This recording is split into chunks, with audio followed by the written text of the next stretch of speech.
Ya, sesuai perkiraan, DPR akhirnya meloloskan RUU kenaikan plafon utang untuk AS, yaitu sebesar 480 miliar US dollar, dan rencananya hari ini akan langsung melenggang ke Presiden, lalu kemudian untuk ditandatangani dan menjadi undang-undang. Oke, ini sudah bukan berita baru dan itu sudah diperkirakan. Nah, jadi kita sudah tidak perlu memikirkan terkait dengan plafon utang lagi, kita sekarang terfokus dengan taper. Bahkan taper pun sudah diperkirakan tetap akan terjadi, walaupun data non-farm kemarin dirilis di bawah ekspektasi.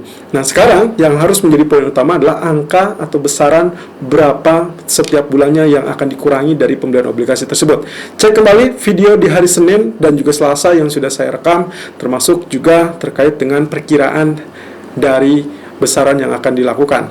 Nah, FOMC Minutes untuk malam ini berarti kita hanya mendengarkan apa yang akan disampaikan ulang terkait dengan hasil keputusan di pertemuan bulan September. Tapi in case ternyata ada tambahan, yang terutama kalau penyangkut terkait dengan apakah mereka lebih hawkish atau tidak, atau memang dia tetap sesuai dengan rencana. Kalau misalkan dia lebih hawkish, maka ini akan menjadi bumerang dan juga penurunan untuk gold. Tapi kalau ternyata relatif sama dengan apa yang sempat disimpulkan atau yang disampaikan di bulan September yang lalu, maka tidak ada yang harus dikhawatirkan, sehingga emas masih bisa berlangak untuk naik. Kalau misalkan diperhatikan dari sisi teknikalnya sendiri, kita akan melihat potensi yang cukup menarik di sini, di mana treasury yield maupun juga dolar setelah kita tinjau dari 1 minggu terakhir pergerakan yang selalu naik, lalu kemudian di 2 hari terakhir ternyata flat, dan itu yang menyebabkan kenapa emas naik tapi seperti enggan untuk menembus zona 1770 kembali, lalu kemudian tertahan di zona tengah.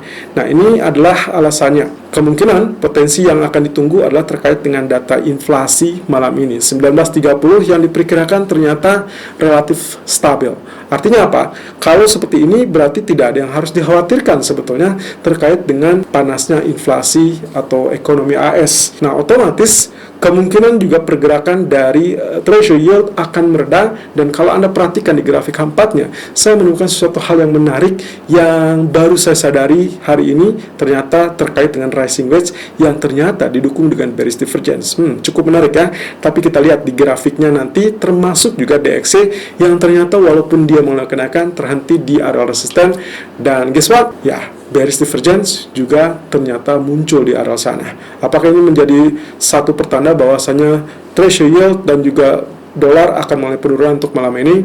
Ya, bisa tidak. Kalau misalkan ternyata angka inflasinya surprisingly sangat kuat, atau bahkan katakanlah misalkan FOMC Minutes memberikan kejutan tambahan, maka bisa saja semuanya bertentangan dengan kondisi grafik yang ada. Kita lihat technical view 13 Oktober 2021. Irfan untuk Agrodana. Jadi kalau outlook 13 Oktober 2021 jam 11.52 waktu Indonesia bagian Barat, kita langsung lihat dari treasury yield terlebih dulu, baru nantinya kita akan lihat dari sisi US dollar atau DXY.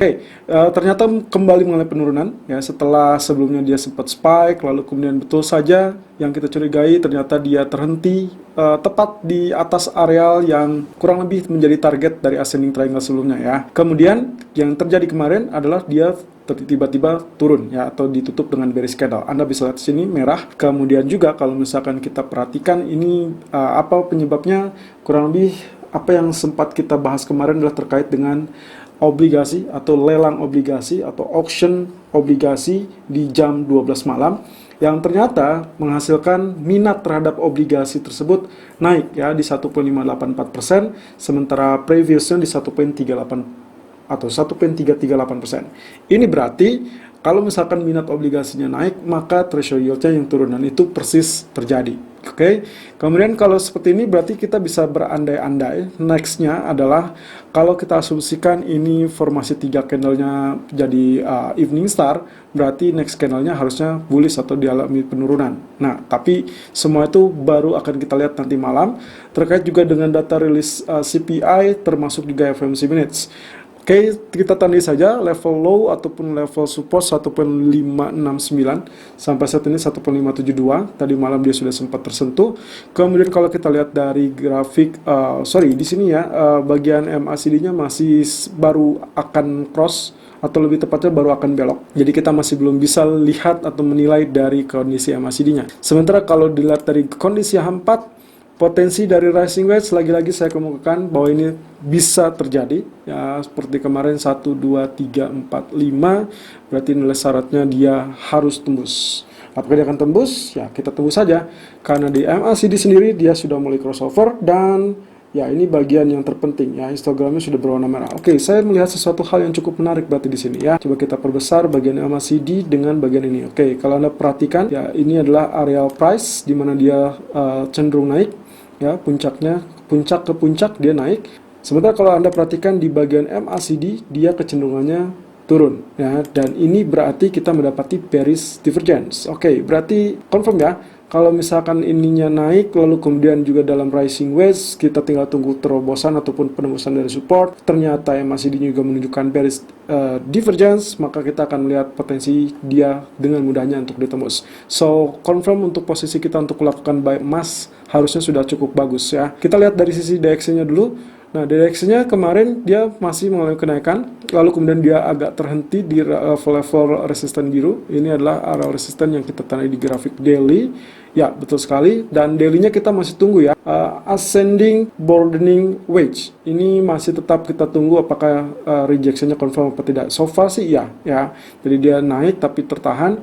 Kita masih tetap hitung ini sebagai wave kelima, jadi kemungkinan penurunannya masih bisa terjadi. Kita perbesar. Oke, candlestick kemarin ditutup dengan hangman ya. Untuk hari ini dia masih merah, tapi kita belum melihat secara realnya karena masih tetap berjalan. Sementara kalau dari MACD masih seperti ini.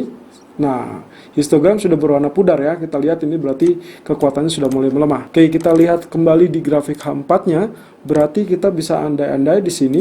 Kalau ternyata ini retest lagi area support, berarti kita bisa harapkan dia penembusan dari zona support tersebut ya. Lalu kemudian, nah ini juga agak menarik ya. Sisi yang menariknya adalah kita perhatikan dari sisi ini, kurang lebih ini adalah puncak di tanggal 30 September. Kemudian inilah puncak yang kemarin, sedikit lebih tinggi ya. Berarti kalau saya tarik garis K kemudian ke arah sini ya, berarti dia sedikit naik, kelihatan jelas. Dan kalau kita tarik dari sisi di bagian, kita sebut saja dengan bagian MACD atau indikatornya, ternyata semakin turun. Walaupun ini sebetulnya masih running ya, jadi kita belum bisa lihat. Tapi dengan demikian ini mirip dengan posisi di treasury yield yang tadi dengan adanya bearish divergence. Berarti kita bisa harapkan penurunan untuk mulai melemah untuk US dollarnya. Technical view gold 13 Oktober 2021 11.58 waktu Indonesia bagian barat, high 1763.10 dan low 1759.30, running price 1761.50. Kemarin saya sudah bilang terkait dengan harapan atau ekspektasinya adalah bullish candle, dan ini betul-betul terjadi. Harapannya sudah terwujud walaupun dia sempat spike lalu kemudian dia turun kembali. Ingat, inverse head and shoulder diperlukan adalah penembusan dari zona neckline. Walaupun kemarin dia tembus lagi, ini seperti dengan apa yang terjadi di tanggal ini 22 September dan juga tanggal 8 Oktober. Jadi dia berupa tail, masih tetap rejection dan penutupannya masih di bawah garis ya. Tapi kalau kita sandingkan dengan body candle-nya yang realnya berwarna putih atau bullish, kemudian ini bagian bearishnya, ingat yang kemarin saya katakan, dua candle di tengahnya kita asumsikan satu, kita anggap saja itu doji, lalu kemudian bearish, doji, dan bullish. Artinya formasi 3 candle di sini kita mendapati morning star yang juga berarti penanda bahwa hari ini seharusnya dia akan mengalami kenaikan. Oke, berarti kita sudah mendapatkan reason untuk melakukan buy. Dengan demikian juga Anda bisa saja follow buy kalau ini ternyata betul-betul tembus. Garisnya sekarang berada di 1763 dan artinya 1762 ya. Artinya kalau dia ditutup di atas itu berarti besoknya dia akan melanjutkan kenaikan. Dan harapannya adalah menembus zona 1776 sampai 1780. Kemudian itu adalah yang terdekat. Kalau misalkan Anda perhatikan tadi adalah treasury yield juga dengan dolar, H4-nya cenderung memiliki bearish divergence atau berpotensi bearish divergence, maka seharusnya mereka yang giliran turun, emas seharusnya giliran naik dan harusnya sangat meyakinkan. Walaupun kemarin sudah sangat ngegas dari 1750 sampai 1769. Sayangnya dia tidak berhasil tembus resisten yang ada di grafik H4 ataupun di grafik H1 ya. Kalau kita lihat kemarin, ya betul sekali. Trendline yang saya tarik untuk garis H1 adalah dari puncak yang tercipta di 1780, ini 8 Oktober yang lalu. Kemudian puncak yang kedua yang kemarin itu 1769 per 10. Anda perhatikan, dia tertahan di areal arsir kita. Dan kalau Anda ikuti video secara detail kemarin, saya sempat memberikan rekomendasi alternatif di mana Anda juga bisa memanfaatkan level resisten untuk melakukan sell. Dan itu exactly di teritori yang kita inginkan karena dia langsung turun ke 57. Ya. Kemudian untuk kali ini, saya tarik juga garis supportnya dari low 6 Oktober yang lalu 1745.60, lalu kemudian Anda bisa lihat di sini dua titik ini ternyata nyambung atau ya dilewati, berarti garisnya cukup bagus. Berarti kalau gitu areal strong supportnya yang juga secara kebetulan dia berimpitan dengan areal garis putus-putus ya. Ini adalah historical price-nya itu di zona 1751. Berarti sebetulnya dengan demikian Anda memiliki masa ataupun fase untuk melakukan buy bukan di 51-nya tapi mendekat 51, bisa saja di 52 atau sampai 55 ya. Dalam hal ini mungkin yang terdekat adalah 56. Berarti terbukanya di sana dan 51 akan menjadi acuan sebagai zona support. Jadi stop loss-nya sebaiknya disimpan di bawah 51. Nah, Anda bisa merujuk kepada bagian ini adalah 1750 atau di bagian ini 1749. Nah, untuk hari ini rekomendasi saya adalah untuk melakukan buy on dip dengan stop loss-nya kurang lebih di teritori 1748.00. Jadi sudah sesuai dengan catatan yang kita lihat tadi, alias dengan kondisi grafiknya. Nah, lalu kemudian kita feedback dulu ke grafik H4. Ada hal yang sangat-sangat menarik di sini. Artinya ada areal yang harus kita tandai, itu berarti dari areal 0% Fibonacci retracement di 1770 dan juga garis merah ya. Tren lainnya itu kurang lebih sekarang berada di 1774. Jadi 1770 sampai 1774 ini harap diperhatikan, dia harus tembus.